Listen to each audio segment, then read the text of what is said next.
So hello everyone. जैसे कि आप जानते हैं कि IBPS SO मेंस IT का रिजल्ट आ चुका है। तो काफ़ी कैंडिडेट्स का मेरे को क्वेश्चन आ रहा था कि सर प्लीज़ आप कोई एक वीडियो अपलोड कीजिए जो कि IT इंटरव्यू के रिलेटेड हो, लाइक कोई टिप्स स्ट्रैटेजी या कुछ एक्सपेक्टेड क्वेश्चन जो उसमें पूछे जा सकते हैं। सो ये वीडियो उसी के लिए है। फर्स्ट ऑफ ऑल कंग्रेचुलेशन उन सबको जिन्होंने भी IBPS SO IT मेंस का एग्जाम क्लियर कर लिया है, क्योंकि जो IBPS SO IT है उसमें सबसे जो मेन जो फोकस था वो था प्री, क्योंकि प्री निकालना उसमें मुश्किल होता है बट मेंस निकालना थोड़ा इजी रहता है। तो अब आपका मेंस हो चुका है, तो हम जानेंगे कि क्या आप स्ट्रैटेजी या टिप्स फॉलो कर सकते हैं ताकि आपको इंटरव्यू में ज़्यादा से ज़्यादा मार्क्स स्कोर कर पाएं। जैसे कि आपको भी इंटरव्यू कॉल लेटर अभी आए नहीं होंगे, तो इंटरव्यू कॉल लेटर आते ही आपको सबसे पहले जो उसको अच्छे से उसको पढ़ना है कि उसमें क्या क्या रिक्वायर्ड डॉक्यूमेंट्स हैं। उसका आपको ओरिजिनल तो लेके जाना ही है, साथ में आपको उसके एक्स्ट्रा 2 सेट भी लेके जाने हैं। ठीक है, कई बार हो सकता है कि वो आपसे एक एक्स्ट्रा सेट भी मांग ले, तो सेफ्टी के लिए आप एक एक्स्ट्रा सेट निकलवा के जेरोक्स निकलवा के पहले से रखें। ठीक है, तो वीडियो पे आगे जाने से पहले मैं आपसे रिक्वेस्ट करूंगा कि प्लीज़ आप अगर इस चैनल में नए हैं तो इसे प्लीज़ सब्सक्राइब करें, क्योंकि ये मैंने SOIT के लिए ही ये चैनल बनाया है। आपके कुछ भी डाउट्स या कुछ आप चाहते हैं कि किसी पर्टिकुलर टॉपिक पे कोई वीडियो आए तो आप कमेंट सेक्शन में मुझे बता सकते हैं। तो आपको अगर आप सब्सक्राइब करेंगे तो आपको अपडेट मिल जाएगा। इंटरव्यू में जाने से पहले आपको पहले ड्रेसिंग सेंस का भी एक होता है मेन कि क्या पहन के जाएं। अगर आप समर्स में जा रहे हैं, लाइक अभी अप्रैल मई में जाएंगे, जैसे मतलब समर का टाइम होगा, तो आप नॉर्मल पैंट शर्ट डाल सकते हैं, फॉर्मल पैंट एंड शर्ट, और एक फॉर्मल शूज आपके होने चाहिए। अगर आप टाई डालेंगे तो ज़्यादा बेटर है, क्योंकि टाई से लुक थोड़ा फॉर्मल लगता है। तो अगर आपका जैसे अभी IT का इंटरव्यू दिस मंथ ही हो जाएगा, आपको अगर ब्लेजर भी डाल सकते हैं तो वो भी डाल सकते हैं। तो ज़्यादा प्रोफेशनल लगना है तो आप ब्लेजर डाल सकते हैं, नहीं डालेंगे तो भी कोई प्रॉब्लम नहीं है। हम कुछ क्वेश्चंस देखते हैं जो कि हमसे पूछे जा सकते हैं। अगर आप इंटरव्यू सेंटर में जाएंगे, आपको कोई एक पर्टिकुलर एक ऑफिस होगा बैंक का ही, जहाँ पे आपको बुलाया जाएगा। तो आप वहाँ पे वेट करेंगे, आप देखेंगे कि आपका वेटिंग टाइम कितना है। अंदर जाने से पहले आपको पहले डोर पे नॉक करना है। तो 1-2 बार नॉक करके 1 सेकंड का वेट करके आपको अंदर जाना है। उसके बाद आपसे वो कहेंगे कि हैव अ सीट। सबसे पहला क्वेश्चन आपसे ये पूछा जाएगा, इंट्रोड्यूस योरसेल्फ। इंट्रोड्यूस योरसेल्फ में आपको सबसे पहले वो कहना है कि जैसे आपका नाम अगर राहुल है, you can say that I am Rahul and I belong to this city. आप अपना बोल सकते हैं कि आपने जो ग्रेजुएशन पोस्ट ग्रेजुएशन किया, like I have done my graduation in this field from this college in the year this. अगर आपके पास कोई पास्ट एक्सपीरियंस है तो इसके बाद आपको अपने पास्ट एक्सपीरियंस बताना है कि I have worked in this company for this year and I have worked on that project.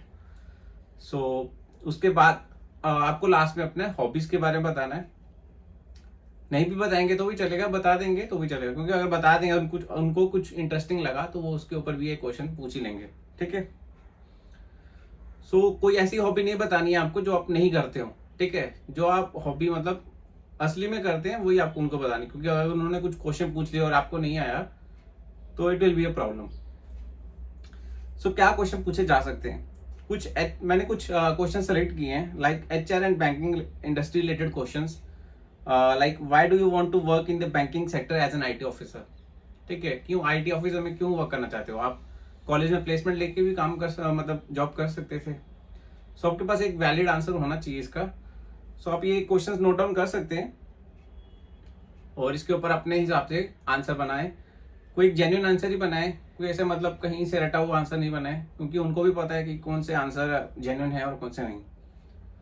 कुछ पूछ सकते हैं कि SOIT ऑफिसर का जॉब रोल क्या हो सकता है, इसके बारे में भी आपको पता करना पड़ेगा। How IT helps in the banking industry. ठीक है, ये क्वेश्चन हो गया। Major challenges banking face in the cyber security, in terms of cyber security. ठीक है, कुछ एक सिनेरियो बेस्ड क्वेश्चन हो सकते हैं, like suppose a customer data breach happens in your bank. ठीक है, कस्टमर का डेटा ब्रीच हो गया, आप IT ऑफिसर होके उसको कैसे रिस्पॉन्ड करेंगे। कुछ और क्वेश्चंस हो गए, like you discover security vulnerability in the banks internal system. कुछ आपको वल्नरेबिलिटी मिली है, क्योंकि IT ऑफिसर का रोल ये नहीं है कि आपको सिर्फ ये नहीं है कि आपको सिर्फ बैंक का मतलब काम करना है, कुछ एक्स्ट्रा भी होता है, लाइक आपको सिक्योरिटी के सेंस से भी देखना पड़ता है कि बैंक को कोई सिक्योरिटी थ्रेट ये सब आ रहा है तो उसको आपको इमीडिएटली रिपोर्ट करना है, ठीक है। सो अगर कोई बैंक का नेटवर्क डाउन हो जाता है तो ट्रबल शूट के लिए आप कैसे हेल्प कर सकते हैं, ये कुछ क्वेश्चंस हो गए। और हो गए कुछ टेक्निकल क्वेश्चंस भी आपसे पूछेंगे, लाइक नेटवर्किंग और साइबर सिक्योरिटी टॉपिक के ऊपर मैं कुछ क्वेश्चंस बनाए मैंने, लाइक OSI मॉडल को एक्सप्लेन करिए, उसके लेयर्स के बारे में बताइए। तो उसको आपको उनका सिर्फ ओवरव्यू पता होना चाहिए कि वो लेयर किस लेवल पे वर्क करती है, उसमें क्या मतलब क्या क्या उसमें होता है, ठीक है। सेकंड हो गया, वो आपसे पूछ सकते हैं फायरवॉल एक क्वेश्चन है जो मेरे से पूछा गया था।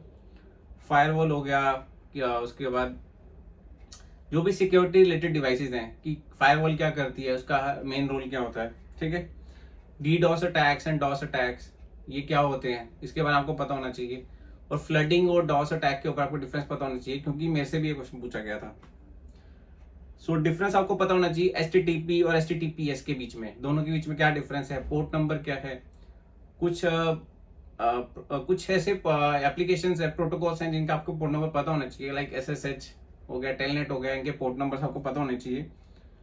और इंक्रिप्शन के बारे में आपको थोड़ा पता होना चाहिए, इंक्रिप्शन डिक्रिप्शन के बारे में, ठीक है। और कुछ DBMS रिलेटेड क्वेश्चंस भी हैं सॉफ्टवेयर रिलेटेड, लाइक नॉर्मलाइजेशन आपको पता होना चाहिए, basic overview definition, like first normal form उन्होंने पूछ लिया तो क्या होता है आपको पता होना चाहिए। एसिड प्रॉपर्टीज होती हैं DBMS में, like atomicity, consistency, isolation, like this. So कुछ अटैक्स के बारे में आपसे पूछ सकते हैं, लाइक SQL इंजेक्शन अटैक्स, जो मैंने कहा साइबर सिक्योरिटी रिलेटेड कुछ पूछ सकते हैं आपसे। SQL इंजेक्शन क्या हो गया, क्रॉस साइट स्क्रिप्टिंग क्या हो गया, ठीक है। APIs के बारे में पूछ सकते हैं, क्योंकि अगर आप IT में वर्क कर रहे हैं तो आप कोई ना कोई एप्लीकेशन को हैंडल कर रहे होंगे, तो आपको APIs के बारे में पता होना चाहिए।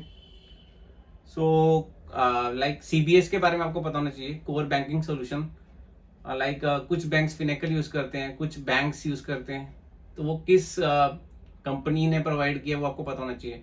लाइक फिनेकल होता है वो TCS का, ठीक है। सो TCS और इन्फोसिस में से कोई एक है। सो बैंक्स हो गया TCS का, ठीक है, फिनेकल इन्फोसिस का होगा, आप चेक कर सकते हैं। सो क्लाउड कंप्यूटिंग के ऊपर भी हो सकता है कि रिसेंट आजकल क्लाउड कंप्यूटिंग AI बहुत चल रहा है, तो क्लाउड कंप्यूटिंग क्या चीज़ है, कैसे उसका बैंक्स में यूज हो रहा है। लाइक क्लाउड में कुछ सर्वर्स होते हैं, ठीक है ना, तो हम बैंक में क्या यूज कर रहे हैं, private cloud, public cloud, hybrid cloud, ठीक है, ये सब पता होना चाहिए आपको। ब्लॉकचेन टेक्नोलॉजी के बारे में पता होना चाहिए। एक CBDC है, सेंट्रल बैंक डिजिटल करेंसी, क्योंकि आज के टाइम वो बहुत पॉपुलर है। लाइक RBI ने भी अपने कुछ एम्प्लॉयज के लिए इस चीज का यूज किया है, जिससे वो अलाउंसेस जो हैं उनके डिजिटल करेंसी के फॉर्म में उनके वॉलेट में डाल रहे हैं डायरेक्ट, ठीक है, उनके सेविंग्स अकाउंट में नहीं जा रहा, डिजिटल करेंसी। तो आपको इसकी फुल फॉर्म पता होना चाहिए, तो कहाँ यूज हो रहा है ये सब। 2 फैक्टर ऑथेंटिकेशन के बारे में आपको पता होना चाहिए। 2 फैक्टर ऑथेंटिकेशन एक काफी इंपॉर्टेंट टर्म है। लाइक आप कुछ भी एक्सेस करते हो, लाइक इंटरनेट बैंकिंग एक्सेस करो तो आपके 2 फैक्टर ऑथेंटिकेशन, लाइक पहले आपको पासवर्ड डालना पड़ता है, फिर OTP आती है, तो ये हो गया 2 फैक्टर। तो कुछ फाइनल HR रिलेटेड क्वेश्चंस भी हो सकते हैं आपके पास लास्ट में, क्योंकि आप 5 इयर्स में अपने आप को कहाँ देखते हैं, ठीक है, ये आपको पता होना चाहिए कि where do you see yourself in 5 years in banking. इसके ऊपर आप क्वेश्चंस लिख सकते हैं और रिवाइज कर सकते हैं, लाइक मिरर के सामने आप बैठ के रिवाइज करिए, इससे आपको कॉन्फिडेंस भी आएगा, ठीक है, और आपको पता लगता रहेगा कि मेरे रिएक्शंस कैसे हैं, मतलब क्वेश्चंस मैं बोल रहा हूँ तो मैं किस वे में बोल रहा हूँ। सो पूछ सकते हैं कि आप प्रेशर कैसे हैंडल करेंगे, अगर आपके उसको प्रेशर आता है, आपको बिल्कुल वहाँ कॉन्फिडेंट रह के बोलना है। और हो सकता है कि why should we hire you, ठीक है। और एक लास्ट क्वेश्चन होगा कि do you have any questions for us. So अगर आपको कुछ क्वेश्चन दिमाग में आ रहा है तो आप बोल सकते हैं, नहीं तो आप कह सकते हैं नो सर, नो क्वेश्चंस। सो कुछ इंटरव्यू टिप्स मैं आपको देना होगा कि काम और कॉन्फिडेंट होकर आपको इंटरव्यू देना है, ठीक है। कुछ रियल वर्ल्ड एग्जांपल्स आप दे सकते हैं, सिनेरियोज बेस्ड, जो कुछ क्वेश्चंस होंगे कि मैंने ऐसा देखा था, ऐसा होता है, ठीक है।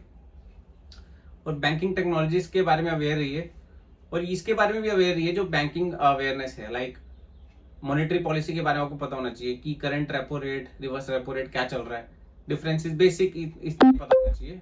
और कुछ नई टेक्नोलॉजी आ रही है जो बैंकिंग सेक्टर में, उसके बारे में आप करंट अफेयर में पढ़ सकते हैं। सो ये सब क्वेश्चंस हैं, आपको हेल्प करेंगे। और लास्ट में जाते टाइम उनको थैंक यू बोल के जाना है। और कॉन्फिडेंट होके बाहर जाना है, मतलब डोर से ऐसे मतलब मुंह नीचे लटका के नहीं जाना है, ऐसे बन के जाना है कि आपको अच्छा इंटरव्यू किया है, उनको भी ऐसा फील होगा कि हाँ कॉन्फिडेंस है बंदे में। सो अगर आपके कोई भी डाउट्स हैं तो आप कमेंट सेक्शन पूछ सकते हैं, एंड आई होप कि आपका इंटरव्यू अच्छा जाए। So all the best, thank you, मिलते हैं नेक्स्ट वीडियो पे।